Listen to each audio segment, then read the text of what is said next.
de la provincia. La primera pregunta, cuarentena y controles. ¿Cómo a usted le gustaba? ¿Va bien con eso? Por sobre todas las cosas, cuarentena. ¿Va bien? Sí, la cuarentena, bueno, es el único método científico que tenemos hoy para poder afrontar esta cantidad de contagios que genera, cuando hablamos de contagios, todo el mundo cree que el problema es solamente capacidad de camas o no. Obviamente que la capacidad de camas es una materia importantísima y además el sistema sanitario avisó. Esto lo avisó hace 3, 4 semanas cuando se colapsó el sistema de salud privada de la Ciudad de Buenos Aires y pasó desapercibidos para algunos, otros no lo quisieron ver, otros intentaron poner la mugre bajo la alfombra, pero el sistema de salud colapsó, no se evidenció porque se utilizaron las reservas que tenía la provincia de Buenos Aires de camas. ¿Pero qué significa colapsar? Que no Colapsó, que no tenía más lugar. De hecho, mi hermana tenía una, por ejemplo, le doy casos concretos. Mi hermana tenía la obra social una de las más caras, uno de los mejores planes, y se tuvo que atender y terminó en terapia intensiva de un hospital público, al cual le estoy eternamente agradecido. Pero más allá, no solamente cuando hablamos de generar cuarentena para liberar camas, estamos ante una situación muy complicada. Y una situación complicada porque además de las camas, el sistema de salud está pasando por lo que se llama, mire, siempre se habló del combate contra el coronavirus como si fuera una confrontación bélica, ¿no? El enemigo, estamos en guerra con el coronavirus. En términos bélicos eso se llama fatiga de combate, un término que comenzó antes de se decía shell shock, que comenzó después de haber estudiado fenómenos de batallas donde los contendientes con mayor posibilidad de ganar la batalla perdían a pesar de su gran número de combatientes. ¿Por qué? Porque sus soldados estaban ante una fatiga de combate. Esa fatiga de combate genera lo que hoy se llama estrés postraumático. Ayer hablaba con un colega de terapia intensiva y me dice, te juro que a la noche no puedo dormir en silencio, tengo que prender la televisión o la radio porque cuando me acuesto escucho el ruido de los respiradores permanentemente. Bueno, ese es el sistema, esa es la fatiga de combate. Eso se llama fatiga de combate. Hoy el sistema de salud está atravesando un estrés postraumático. No es grato, no solamente, recién lo escuchaba el doctor, no solamente estar, te calcule que del 100% de pacientes que entran a terapia intensiva, de cada 10, 8 se mueren.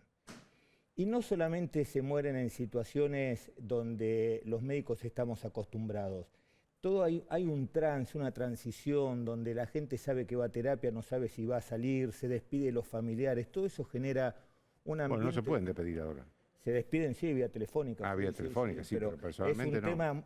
Es un tema muy traumático para el sistema de salud tener que explicarle a un paciente que va a ir a intubación, que tiene que llamar a los familiares para despedirse. El sistema de salud está pasando por un estrés terrible, por el cual necesita inevitablemente un descanso, porque por más camas que tengamos y los recursos humanos que son limitados no los cuidamos, estamos ante un problema. Y también estamos ante un problema tan o más grave que la cantidad de camas, que tiene que ver con la capacidad de mutación del virus.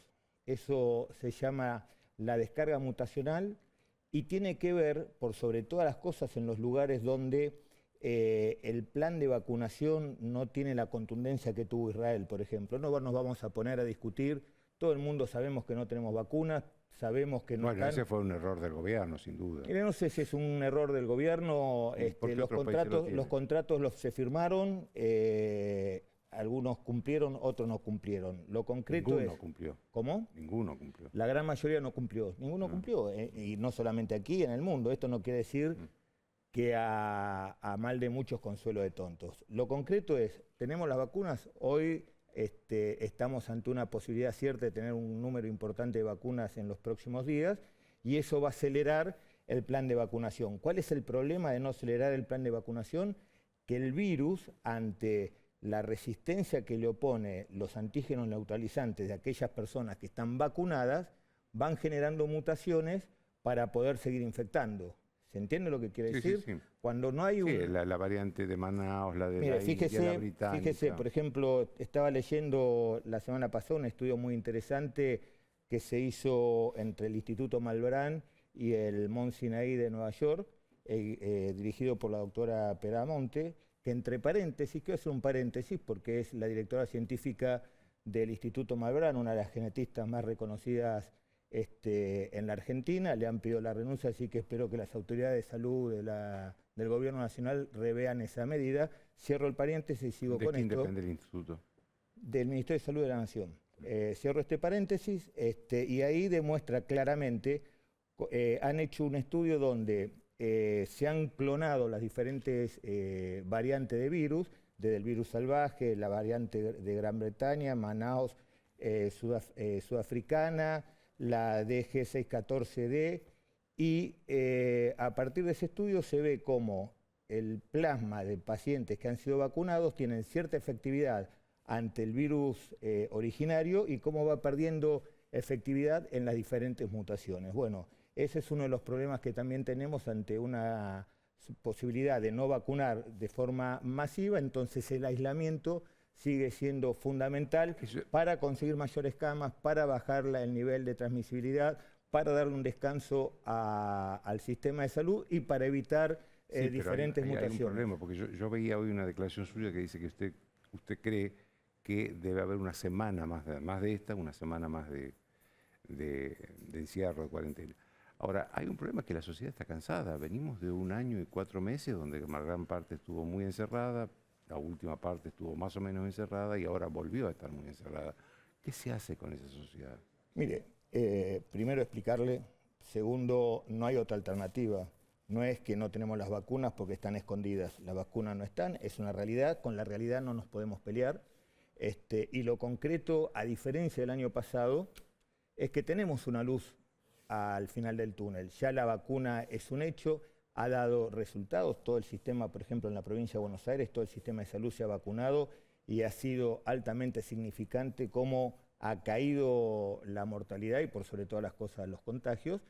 Entonces, durante el año pasado siempre escuchaba a diferentes personajes decir es el último esfuerzo, cada vez que se prolongaba un poco la cuarentena, siempre decían el último esfuerzo, el último esfuerzo. Yo decía, esto no es ningún último esfuerzo, el último esfuerzo lo vamos a hacer recién cuando aparezca la vacuna y teniendo la capacidad de generar los aislamientos necesarios y suficientes para impedir las mutaciones virales. Bueno, eso es lo que estamos haciendo. Creo que estamos ante un gran último esfuerzo. Ahora, pero yo digo, no para hacer un balance del pasado que no importa, sino para tomar lecciones del pasado y encarar el futuro. ¿Qué se hizo mal para que estemos tan escasos de vacunas?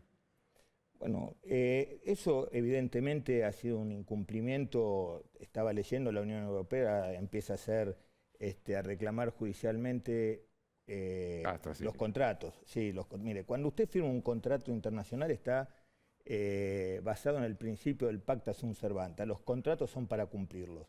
La Argentina ha cumplido, cuando uno firma un contrato surgen derechos y obligaciones. La Argentina ha pagado y surge la obligación de la contraparte de entregar la vacuna que es un bien escaso que se ha utilizado en los países productores fundamentalmente, porque quienes han consumido la gran mayoría de las vacunas son los países productores. Y eso tiene que ver con la soberanía tecnológica, con la soberanía científica. Lamentablemente, la Argentina, a pesar de que tiene su laboratorio, a pesar de que un laboratorio pudo empezar a fabricar la vacuna que fue enviada a México, Estados Unidos, por una cuestión, como decíamos recién, de soberanía, dijo, de Estados Unidos no sale ningún frasquito para envasar ninguna vacuna si primero no están vacunando los americanos. Bueno, por eso tenemos los retrasos que tenemos, por eso es importantísimo lo que decíamos recién del Malbrán, tener nuestra propia capacidad científica y tecnológica para poder ir autoabasteciéndonos de vacuna y en ese camino estamos. Ahora, ¿usted no cree que se ha vuelto el tema de la vacuna clasista? Y le digo a usted que es peronista, se dice que es peronista usted. ¿Por qué? Porque el que tiene plata paga pasajes, paga precios astronómicos para llegar a Miami. Hoy está en $4.000, $4.500, un pasaje el más barato a Miami. Va a Miami, se vacuna con las mejores vacunas. No sé si con las mejores vacunas. Con Pfizer y Moderna. No sé si son las mejores. Bueno, dicen la que tiene más prestigio. Bueno, una cosa es prestigio, la que tiene más lobby, diría yo, ¿no? Bueno, Y acá resulta, sí, pero acá las de acá no están autorizadas por la Organización Mundial de la Salud. Sputnik no está, ni una de las chinas no está. Hay una sola de las chinas que está. La Y Sputnik, AstraZeneca sí. Bueno, eso después si quiere discutimos eso. Sputnik está habilitada en países donde en su conjunto son más de 3.200 millones de habitantes. Pero volviendo a su pregunta, no quiero escapar a esa pregunta, a mí no me parece mal. Nosotros vivimos en un sistema capitalista y esas son las bondades del sistema capitalista. El que tiene plata, bien habida, se puede pagar un pasaje, irse a Estados Unidos y se vacuna, bienvenido sea. Pero me parece muy bien que en ese sistema de capitalismo también hay un Estado que tiene que regular las inequidades. Por eso me parece muy bien que aquel que tenga plata vaya a Estados Unidos a vacunarse y me parece muy bien que el Estado en la Argentina regule la capacidad de vacunar para todos de manera igualitaria. Pero yo me refería a que los que se van a Estados Unidos tienen vacunas aprobadas por todo el mundo. Y los que están acá, los que se quedan acá, vacunas que no están aprobadas. No estarán aprobadas por Estados Unidos. Usted sabe que acá... No está aprobada por la Organización Mundial de la Salud. Mire, la única... Usted me decía que soy peronista y Perón nos enseñó que la única verdad es la realidad. La realidad demuestra que todos los estudios que se han hecho en la Argentina con Sputnik han sido extremadamente exitosos. No solamente desde lo teórico y de laboratorio, cuando uno mide la cantidad, yo recuerdo el primer el primer ciudadano que se vacunó en la provincia de Buenos Aires fue el gobernador y a partir de allí se empezó a hacer una trazabilidad de los anticuerpos y era asombroso la capacidad de producir anticuerpos que tenía con la primera dosis, sino que todo el sistema de salud, como decíamos recién, de la provincia de Buenos Aires se vacunó con Sputnik y fue determinante la manera que bajaron las infecciones y por sobre todas las cosas los contagios y las muertes. Fue determinante, entonces me parece, como decía mi abuela, para muestra hace falta un botón. Creo que la Sputnik en la Argentina ha dado resultados excelentes, no ha tenido ningún tipo de contraindicación, por sobre todas las cosas es una vacuna sencilla y en medicina siempre aprendemos que lo que es sencillo promete éxito, a diferencia de las vacunas que usted nombró recién, que tienen que ver con una metodología que por primera vez se está utilizando en la producción de vacunas, que es la transferencia del ARN mensajero, con todo lo que eso implica, no quiere decir ni mal ni bien, sino con todo lo que eso implica, mientras que la vacuna Sputnik tiene una base de funcionamiento que ya ha sido probado en los últimos 20 años y que ha sido totalmente exitosa. Más allá de los diferentes lobbies y lobistas que hay, y por cuestiones geoestratégicas, usted sabe, y no me lo puede negar, que hay una suerte de tensión geopolítica. No me hable de lobby, lo que le estoy hablando es de vacunas que están aprobadas por la Organización Mundial de la Salud y que las que no están aprobadas por la Organización Mundial de la Salud. De la Organización Mundial de la Salud estoy hablando. Mire, le vuelvo a repetir, la vacuna Sputnik fue aprobada en la Argentina, funciona perfectamente. Pero no por la Organización Mundial de la Salud. Creo que hay situaciones que escapan al nivel científico y que tienen que ver con cuestionamientos geopolíticos y aunque a usted no le guste y no quiera, hay importantes intereses económicos en el medio. Déjeme hacer una última pregunta. Hoy hubo muchos controles, sobre todo en la Panamericana. ¿Esto va a seguir en los próximos días? Nosotros, ante una situación como esta, subordinamos nuestro accionar a los requerimientos del Gobierno Nacional. El Gobierno Nacional ha requerido que hiciéramos lo que estamos haciendo y en ese sentido entendemos que la subordinación en las actividades policiales es fundamental y vamos a seguir haciendo lo que requiera el Gobierno Nacional. ¿Se lleva bien con Frederick? No es una cuestión, el Gobierno no es un club de amigos. Tenemos mucha diferencia metodológica, pero eso no quiere decir no es ni bueno ni malo. Le agradezco mucho. Por favor. Una pequeña pausa y el presidente de la Cámara Argentina de Comercio.